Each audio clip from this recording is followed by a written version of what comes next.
Hey guys, thanks for checking out the video, and please like, subscribe, and share the video. And if you want to, in the description below, there is a donation link for me to get better stuff in the future so I can provide better content for you guys. That's enough of me wasting your time. Thanks for watching the video.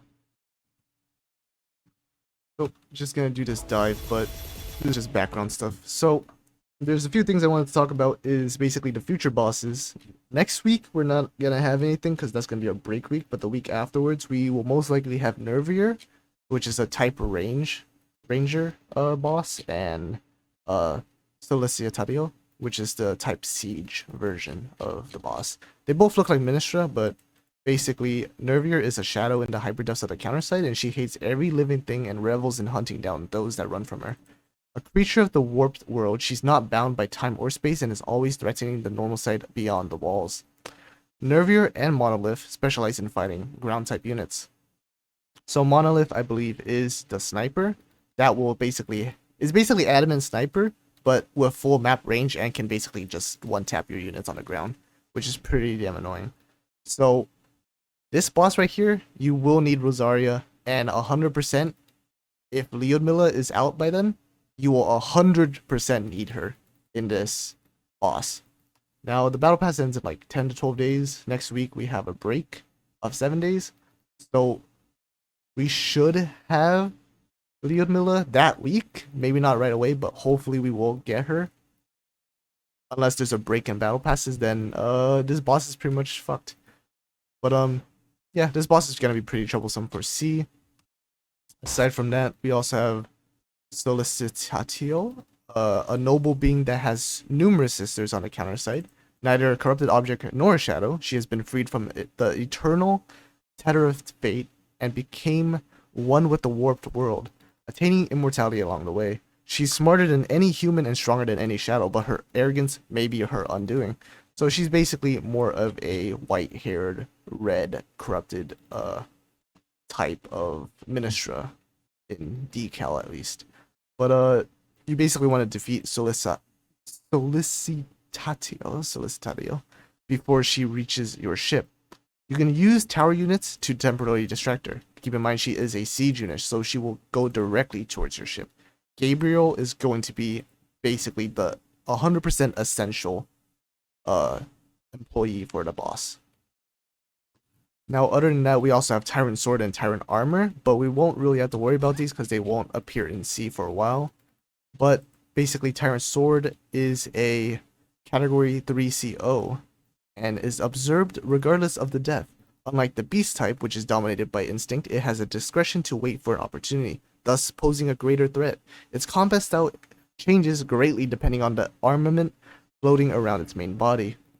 Now, this is basically the same description for Tyron Armor, but they are basically the same boss in a sense, but one uses the sword armament and one uses the armor armament.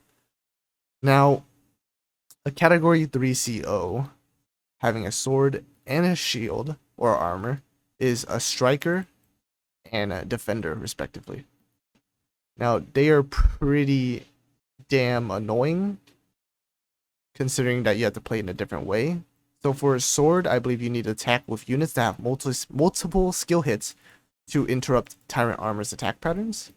And for Tyrant Armor, you want to minimize the damage by decreasing the number of units within Tyrant Sword's range. I think that's a little bit swapped. I'm not sure.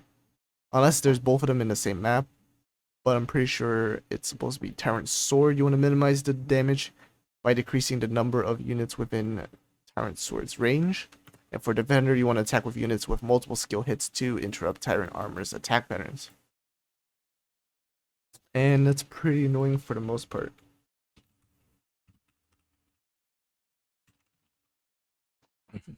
Anyways, we also do have the future weeks seasons. So the first pair we got was pretty much the same pair as Taiwan server, so we can assume that we might follow the same order. So for season 2 with Nervier and Solicitatio, fuck dude. So Solicitatio. Dude, the pronunciation for this shit's so fucking annoying. Soul, let's just call her Soul. So for Nervier and Soul, the first buff for Nervier is the Esper Squad with 100% attack and 50% skill haste. The debuff for the season is minus 30% skill haste for stage 3. For Soul, the Future at War is buffed there at 100% attack and 50% skill haste. And the debuff is Mecha HP minus 15% per second. For Season 3, it will also be Nervier again and Moderator Type B. Now, for Nervier in Season 3, you have the Academia Student Council with the buff, but we don't have them yet. We don't have Yenzing yet, or EDF Twins on C server yet, but it's also minus 15% Mecha HP. And then for Moderator Type B, for Boss 2, Delta 7 is buffed for 100% attack and 50% skill haste, and ground unit speed is reduced by 75% for the debuff for Moderator Type B. For Season 4, we have Soul and Moderator Type B. Zodiac Blue Shift is 100% attack and 50% skill haste, and all units HP reduces by minus 5% per second. Moderator Type B is air units attack 20% and HP 20%. The debuff is ground units hit minus 30, 60, 90% hit. Season 5 is Moderator Type A on Moderator Type B again, and that is basically Police SWAT 4, 100% attack and 50% skill haste. Debuff mech units defense minus 90%.